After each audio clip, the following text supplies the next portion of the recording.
आज मुनिगुड़ा गोष्ठी स्वास्थ्य केन्द्र चलित वर्षर रोगी कल्याण समिति बैठक अनुष्ठित हो जाइछि।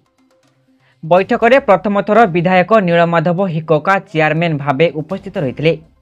केंद्रीय अनुदान रोगी कल्याण पर उद्दिष्ट अर्थ को किभली भाव खर्च होउछि सबु टेक्निक भाव हिसाब देते गोष्ठी केन्द्र बीपीओ तपन कुमार पंडा।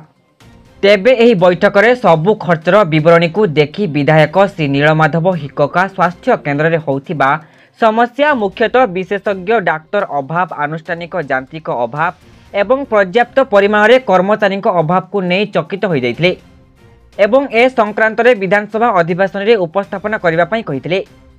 बैठक पर अंचल आसीथिबा किछि अभियोग सुनिथिले।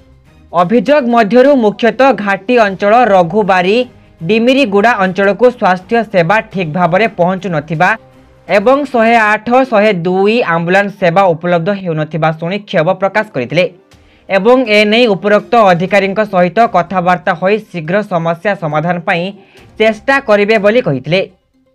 शेषरे रोगी निकट को पहुंचीबा बेले सबु अव्यवस्था निज आखिरे देखिथिले एवं गोष्ठी स्वास्थ्य केन्द्र अधिकारी को तागिद करथिले।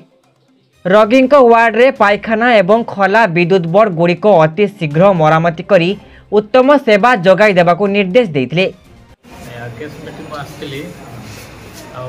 विभिन्न वार्ड बुली देखली एवं जो प्रकार ये जो घुटी जाइए सजाड़ा पड़ो नेक्स्ट मीटिंग रे वो सब आज आलोचना करुँच। नेक्स्ट मीटिंग रे सब ठीक ठाक तो बोली मुझे आशा करुँच। आज जो आलोचना है आम डिमिरीगुड़ा रघुबारी जो 108 आम्बुलांस जापारुनी सेटा आज प्रस्ताव देखागला। सर पीडीएस चाउल जापारुची जिते आम्बुलांस कहीं जापार पीडीएस चाउल आपणकर 200 रु 250 पैकेट चाउल जापारुची जो जगह कहीं आम्बुलांस ये पहुँची पार देखो ये जो अव्यवस्था हो जाइए सजाड़ा पड़ो देखिली टॉयलेट तो आरंभ कर जो अवस्था अच्छी आप देखिले जापर। आज सब पुंखानुपुंखे आलोचना होती निश्चित भाव सब सजाड़ा एवं जो आम्बुलांस जाऊनी रघुबारी डिमिरीगुड़ा आज आम्बुलांस न जा हेतु डिमिरीगुड़ा झाड़ा बांधे जनकर जीवन गला। तेणु सरकार जिते डिमडिमा पिटिले बहुत अवहेला होची निश्चित भाव यहाँ सजाड़ा पड़ो। आम आज सब पुंखानुपुंखे आलोचना कलु कि डॉक्टर आवश्यकता अच्छी निश्चित भाव में मु विधानसभा उपस्थापना करी। अच्छा आउ गोटे कथा सर आम मुनिगुड़ा स्वास्थ्य केन्द्र जोटा अच्छी से एक्सरे मेसीन अच्छी तथापि एक्सरे मेसीन ये अचल लोक नाई ना हंतसंत होती प्राइवेट को जो जाऊँगी विकल्प न था कि सेठी बहुत टंका खर्च होची लोक मेसीन खेले कौन हो टेक्नीशियन ना कहीं सरकार अवहेला चली एवं जो प्रकार अव्यवस्था चली मेडिकल रे आपन तो देखी थे टॉयलेट जो प्रकार अवस्था अच्छी एवं डिमिरीगुड़ा रघुबारी रे आम्बुलांस न जा हेतु जन जीवन चलीगला। तेणु आज सब पुंखानुपुंख आलोचना होती निश्चित भाव में नेक्स्ट मीटिंग रे सब ठीक ठाक हो बोली आशा करूँ। विभागर अव्यवस्था बाबद आज प्रथम आरकेएस मीटिंग रे आम उपस्थित थिलु। माननीय विधायक विषम कटक श्रीजुक्त नीलमाधव हिकोका चेयरपर्सन हिसाब से उपस्थित थिले।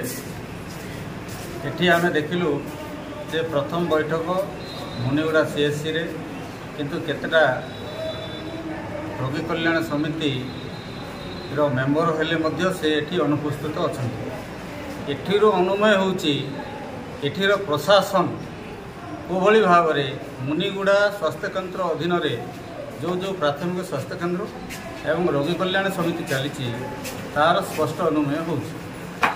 आमे प्रथमे एठिकार ई स्वास्थ्य केन्द्र रे जड़े जड़े